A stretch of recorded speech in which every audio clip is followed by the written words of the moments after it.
Coucou tout le monde, me revoilà pour une nouvelle vidéo et ce soir, avec ma tête de fatiguée démaquillée, je vais vous faire une vidéo sur ma façon de me colorer les cheveux.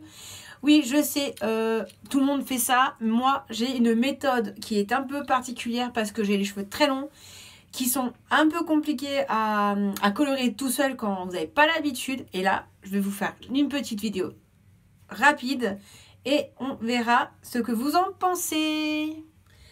Alors, première étape, avant toute chose, je vous présente avec quoi je vais me colorer les cheveux. Mais ça, je vous en ai déjà parlé, mais bon, pour celles qui n'auraient pas vu la vidéo, je vous en parle. Et j'essaierai d'inclure le lien de la vidéo dans la barre plus d'infos. Et voilà. Donc c'est la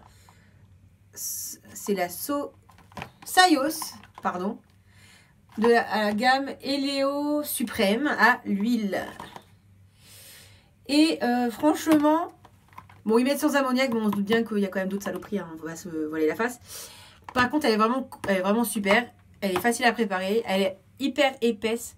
Donc c'est pour ça que moi, il m'en faut vraiment deux parce que j'ai du mal à faire les racines et ne serait-ce que même la moitié des longueurs. Donc déjà, bon, vu la longueur, il faut vraiment deux. Mais j'utilise à peu près une boîte et demie de produits. Après, c'est au cas où il y a des retouches. C'est vrai que c'est bien utile d'avoir un petit peu de plus. Donc, voilà. Ça, j'ai besoin de deux pinces. Une ou deux, ça dépend. Des gants. Ma brosse. Et c'est tout. Première étape, le brossage. Très important, le brossage. Sinon, on galère de fou. Parce que c'est plein de petits nœuds. C'est juste impossible. Allez, on y va.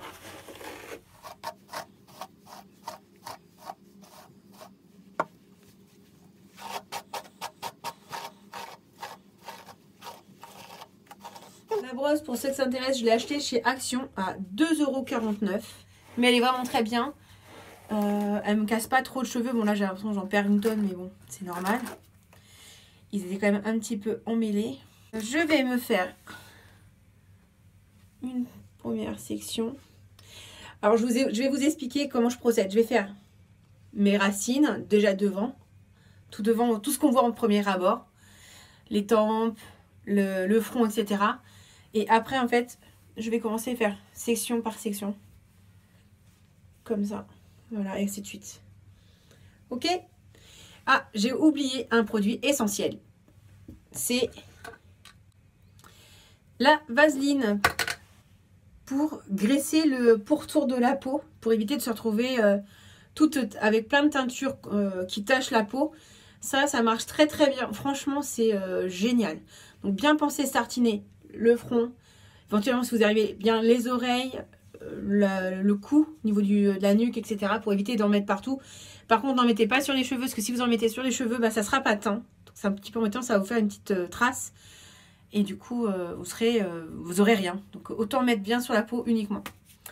Donc je la mets et je reviens.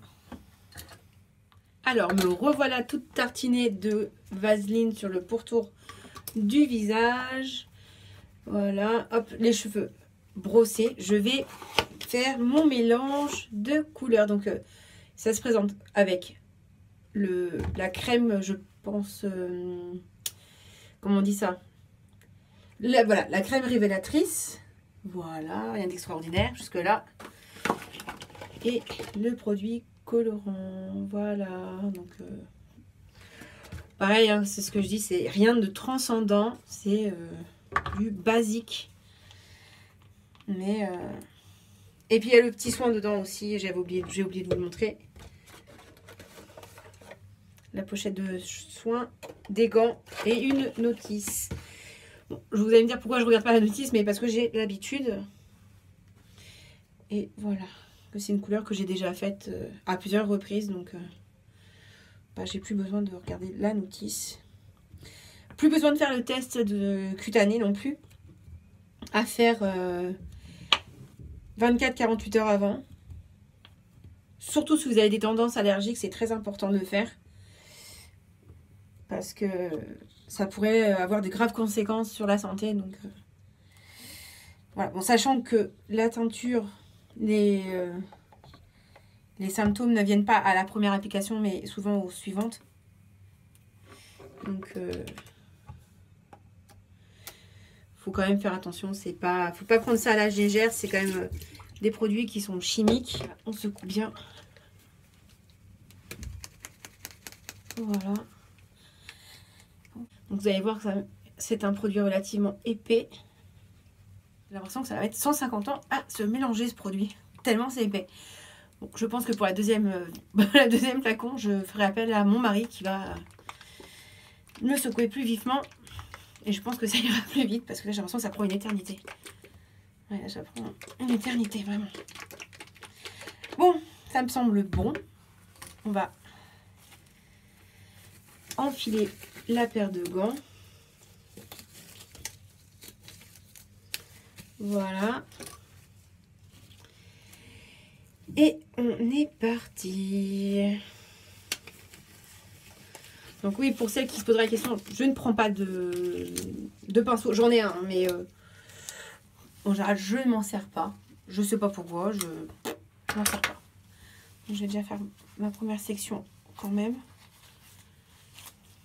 Ça va me faciliter la tâche pour aller sur la nuque.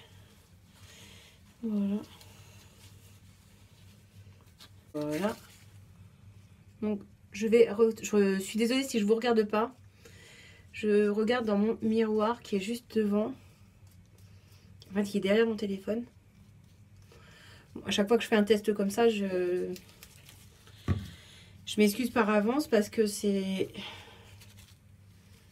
Je ne peux pas vous regarder. En fait, le retour du téléphone ne suffit pas pour que je puisse bien voir ce que je fais.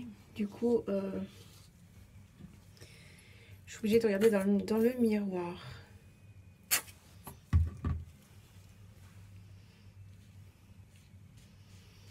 Voilà.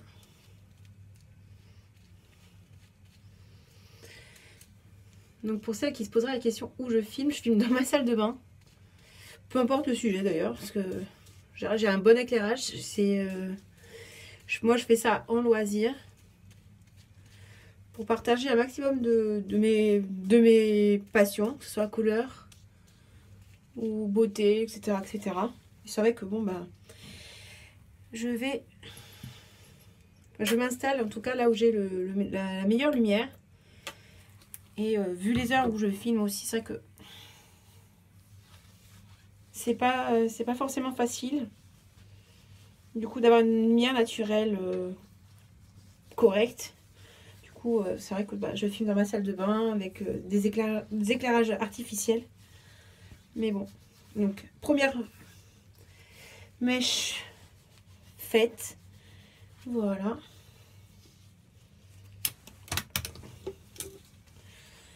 Et je continue. Je fais une deuxième raie. Voilà.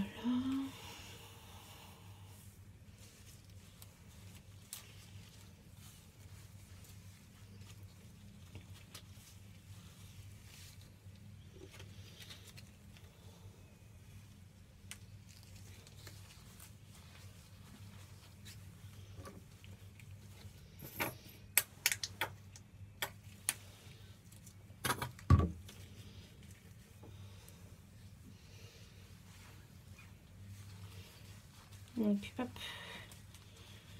je masse bien.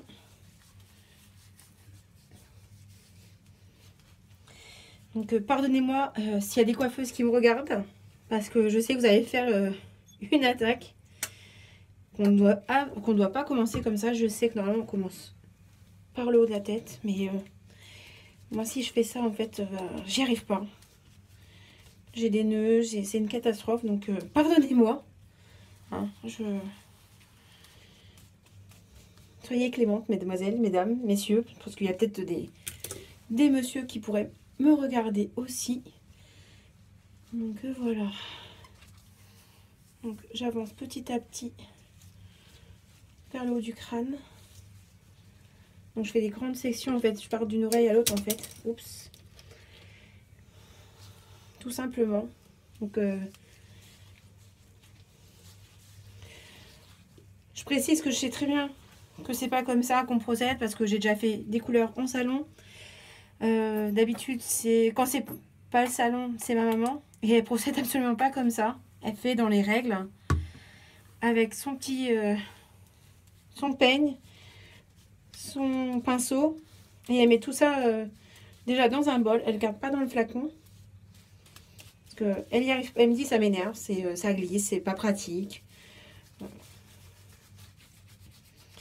Donc elle procède pas du tout comme ça. Et en salon, j'ai jamais vu des coiffeuses appliquer des colorations de cette façon, de toute façon. Donc je sais très bien que c'est pas comme ça.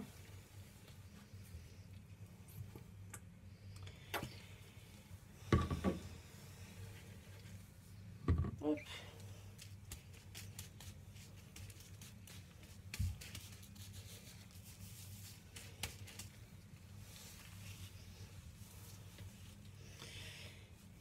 Bon, je vais finir mes racines. Je pense que vous avez compris comment je procédais. Pas besoin de vous enquiquiner plus. Je reviendrai avec vous comment j'entamerai les longueurs. Voilà. Et puis je vous dis à tout à l'heure. Alors me revoilà avec les racines faites. J'ai bien appliqué les racines, etc., etc. Je vais attaquer les longueurs. Donc je vais reprocéder de la même façon, c'est-à-dire que je vais prendre les sections du bas vers en haut. Et voilà. Donc, et là, cette fois-ci, au lieu de rester aux racines, je vais étirer la couleur jusqu'en bas. Donc,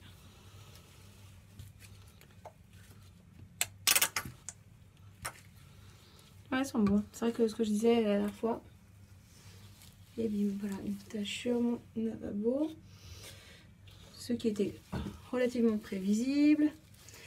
Bon, pour celles qui n'ont pas envie d'abîmer leur lavabo, etc., leur tout ce qui est, peu importe où sur lequel ils se mettent, hein, pensez à protéger parce que ça peut faire du dégât. Parce que la texture est vraiment crémeuse. On dirait voilà, du yaourt. Donc c'est léger. Ça coule peu malgré tout. On peut pas se plaindre sur le côté de la consistance parce que j'ai testé des marques qui étaient beaucoup plus fluides et qui tachaient plus. Donc, enfin, qui coulaient plus, pardon, parce que tout tâche autant. Hein. C'est pas une question de marque, mais de texture, de matière. Et c'est vrai que vous avez des marques qui sont beaucoup plus fluides. Donc voilà. Voilà, on en met bien partout, on étire. Donc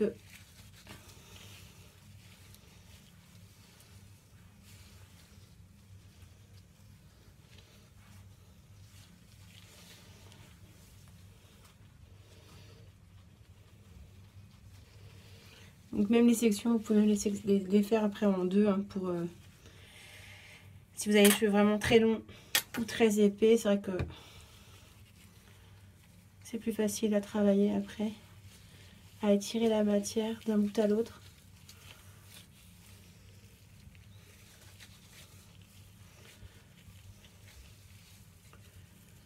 Donc voilà.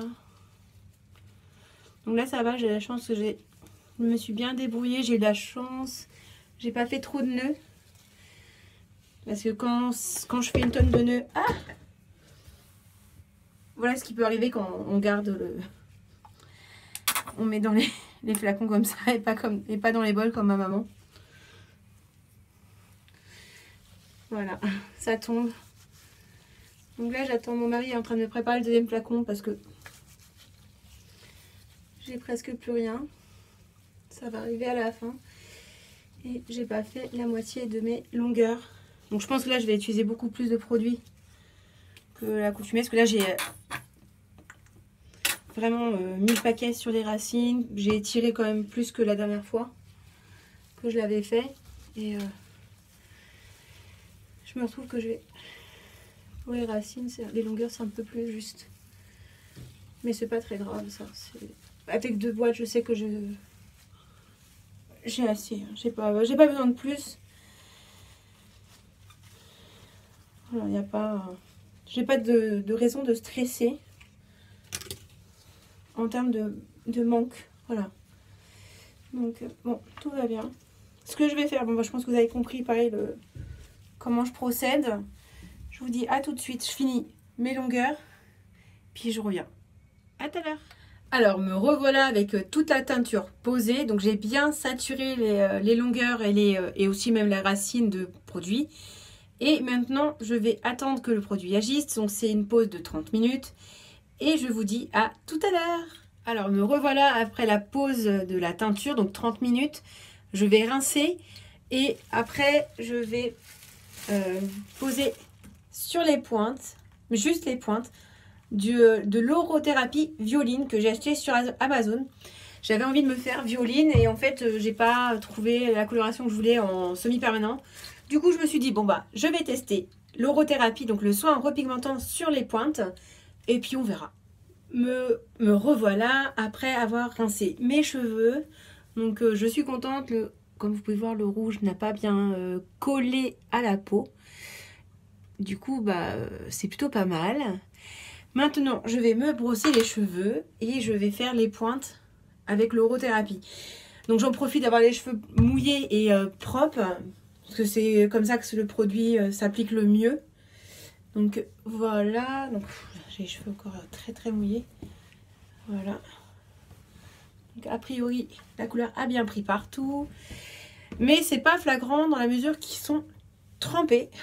Donc on verra ça après quand j'aurai fini avec le masque orothérapie.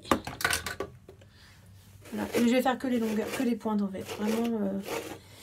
Donc c'est pareil, même process que pour une couleur classique. Hein. On coiffe les cheveux. Voilà. Pour éviter les nœuds. Pour celles que ça intéresse, j'ai utilisé du coup les deux soins qu'il y avait. Donc il y en avait un dans chaque boîte. Ça me permet de les démêler parce qu'ils étaient quand même très très très emmêlés. Ils étaient très secs. On sentait qu'ils étaient très très secs après la couleur. Mais c'est normal hein, parce que vous leur faites subir quand même un traitement chimique. Et c'est pas bon du tout. Donc c'est normal qu'ils soient très secs à la sortie. Et puis bon, avec les soins, c'est vrai que ça leur fait du bien, ça les coiffe. Ça me permet de les coiffer, pardon, parce que autrement, ça devient très très compliqué. Voilà, là. Voilà, vous voyez qu'ils sont souples. Vous voyez, ils sont quand même sains, malgré tout ce que je leur fais comme misère. Je vais faire un peu juste les pointes. Comme je disais, je vais faire 2 petites couettes pour juste délimiter là où je vais mettre le produit et pas aller plus loin. Voilà. Alors je vais pas faire une marque nette hein, parce que ça serait pas beau. Donc on va essayer de faire à peu près 2 couettes pareilles, ça serait mieux. Quelque chose d'un peu plus équilibré. Voilà. Voilà, voilà. Donc hop. Voilà, c'est à peu près équilibré. Je reprends mes petits gants parce que c'est un produit qui tâche. C'est comme c'est un soin repigmentant, donc ça veut dire que ça pique, ça a du pigment, que ça tient sacrément fort quand même. Donc j'ai pas envie de me retrouver avec les mains violacées. Bon, c'est pas très grave en soi parce que ça part très vite. C'est vraiment pas un vrai problème, mais bon, attention. Ah, j'arrive pas à mettre des gants. Bon, je sens que ça va se finir sans gants, ça. C'est ça, c'est ce qui me semblait. Ça m'énerve. Puis tant pis. Donc la dernière fois, j'avais regardé pour voir un peu comment le produit était. La pompe ne fonctionnait pas. Bon. On va faire ça autrement, je pense. C'est pas que ça m'enchante parce que le côté pompe, c'était quand même super méga pratique. Et au final, si on n'a pas la pompe, bah ça, enfin, c'est quand même embêtant parce que bon, voilà, ça se présente comme ça autrement. les flacons là et la pompe elle est pas. Voilà, je prends du produit et allons-y. Donc, rebelote comme tout à l'heure, hein, je vous regarde pas. Je suis désolée. Ah, j'ai l'impression que celui-là ils sont un peu différents que le rouge. Bon, l'odeur est très proche, c'est très agréable, mais je saurais pas expliquer. Mais j'ai l'impression que c'est un peu différent.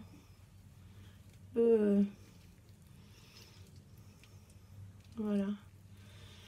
Donc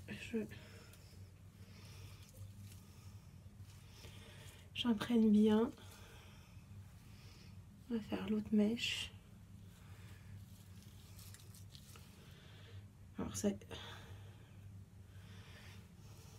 le côté galère va commencer quand il va falloir que je prenne. On va faire. Prendre le flacon.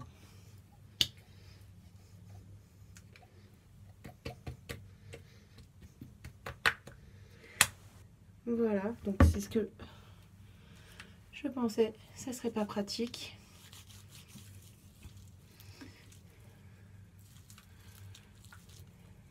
Bon, alors les chouchous, parce que j'ai pas envie de me retrouver avec des marques. Voilà.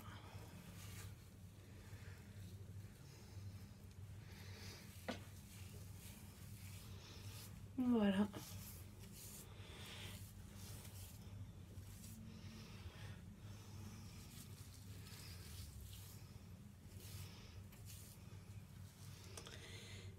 Donc,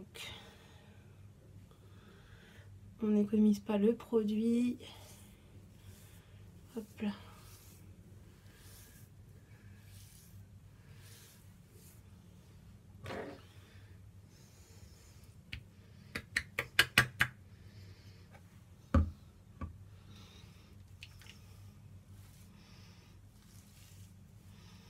Voilà. Donc on va laisser poser encore. Moi, en attendant, je range, je me lave les mains et je reviens une fois que ça sera rincé. Et je vous dis à tout à l'heure.